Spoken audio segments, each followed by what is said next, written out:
So here we go. Out in the video chat this morning, an all-timer. Look at him. He's already looking great. Jamel Richardson joins us this morning on video chat. Former Dallas Cowboy, Montreal Alouette, and Saskatchewan Roughrider. Jay Rich, welcome to the program, my man. Where do we find you at today? Hey, appreciate for having me. I'm in Dallas right now. How are things in the Lone Star State today? Just tell me what it's like down there today. Hot. It's blazing. We've been in 100-degree weather for the last 2 to 3 weeks. You know, high 90s, 100 degrees. But no complaints down here. You know, that's the reason why I moved down here.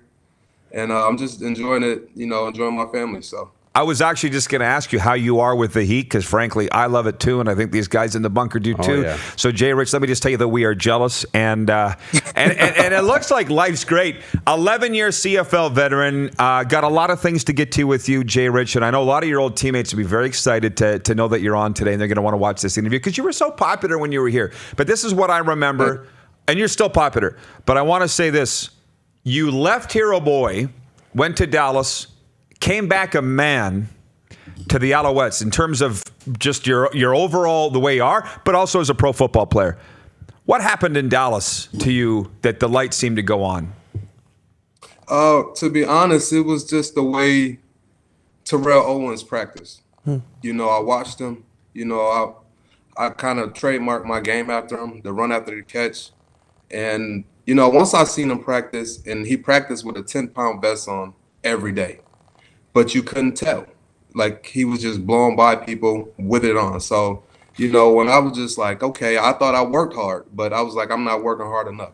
You know, to get to that next level, you have to take your training to a next level, take care of your body, and, you know, mentally be involved in it. You know, so once I, you know, saw that and got around that atmosphere, you know, it kind of took me to the next level. And I just promised myself once I touched that field again that I was going to kill it.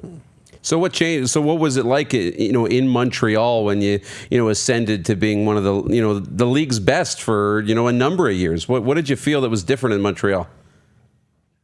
Greatness.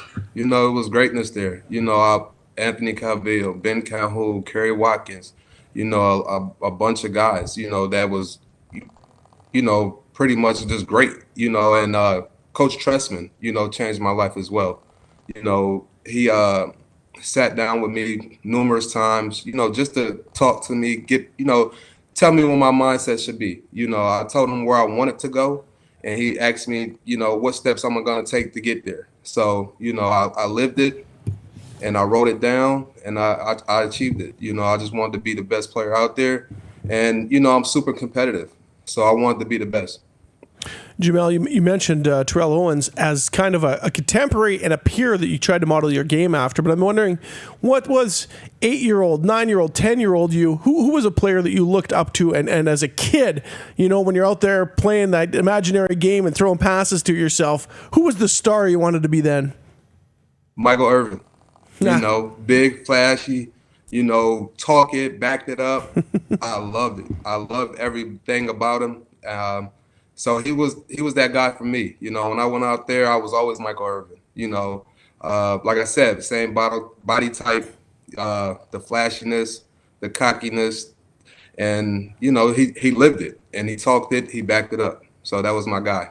You know, it's funny, by the way, there are a couple Cowboys fans here, yes, Derek sir. and I, and we went to Cowboys game, and what are you shaking your head? Are you not a Cowboys fan? No. What? Why not?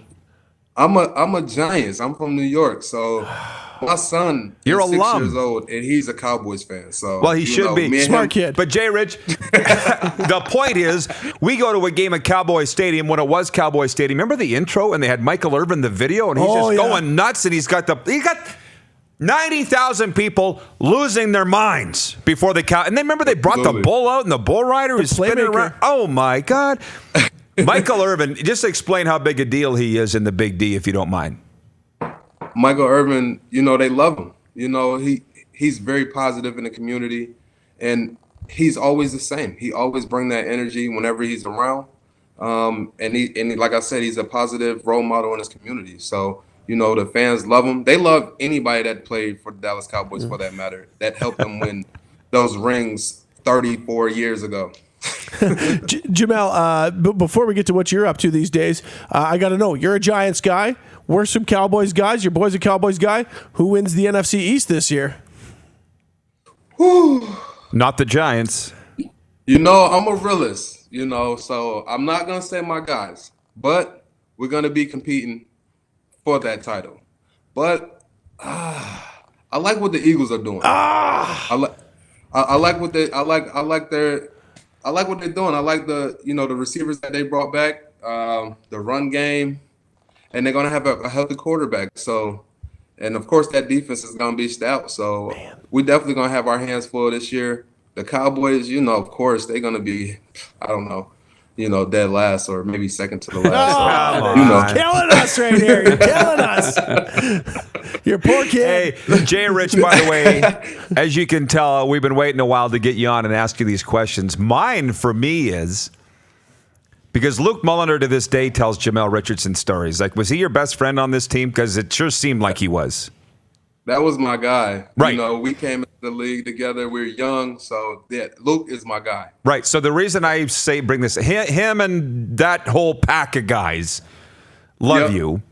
What was it like beating them in Grey Cups? Because A, playing against them, and then B, beating them. What was that like?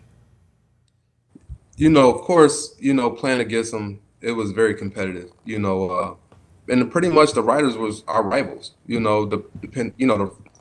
the regular season, the Grey Cups. So to play against those guys, it was everything. And it also was for bragging rights. But to win it, it was just a dream come true. Surreal. Especially the first Grey Cup.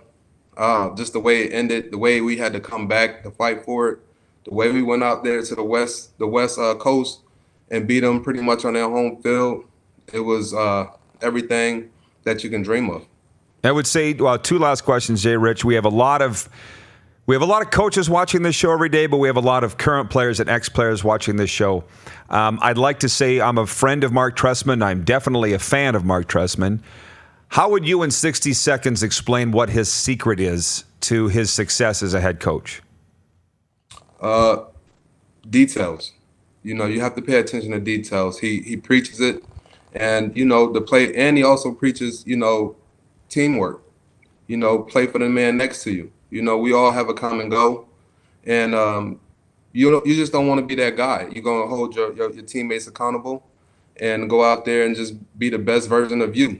We're not gonna worry about nobody but except doing our job. So, and definitely, just like I said, details. It works in life, not just football, as you've probably realized post-football. And lastly, you've realized you've got a lot of fans and friends here in Canada. Jay Rich, they'd like to know, how are things in your life? What's up with you these days?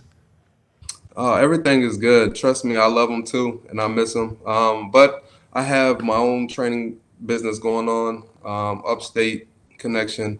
I'm also an independent claims adjuster, so I'm going to all these catastrophic events, hurricane, hell, just to help people get their life back on track. I love to help people. I'm also a mentor down here in Dallas, me and my brother.